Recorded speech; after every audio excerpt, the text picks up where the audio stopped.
Hi friend, আশা করি সবাই তোমরা ভালো আছো, আমিও ভালো আছি।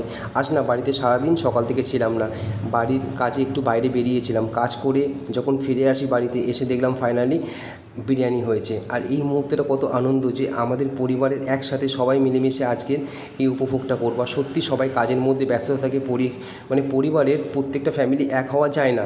আর আজকে যখন এই সুযোগটা এসে তাদের কেন ছাড়বো। আর সব থেকে শেষ হলো ফাইনালি মা আমাকে সার্ভ করে দিল বিরিয়ানি। তোমরা দেখতেই পাচ্ছ কত দারুণ লাগছে। ঘরের বিরিয়ানি মানে স্পেশাল, আর বাঙালির বিরিয়ানি হলো খুব ভালোবাসে বাঙালি। তো আমি আর আমার জামাই ডাইনিংয়ে বসে একসাথে খাচ্ছি। আর আমাদের ঘরে আরও যে পরিবার আছে তারা বললো ফাইনালি নিচে বসবো। বাবাও সার্ভ করছে, মাও করছে। এই হলো আমার ছোটো বোন, ওইটা হলো আমার বড় বোন, আর এই হলো আমার জামাই, বড় জামাই। তোমাদেরকে লাইক অ্যান্ড গুড দেখাচ্ছে, তোমরা দেখতেই পাচ্ছ।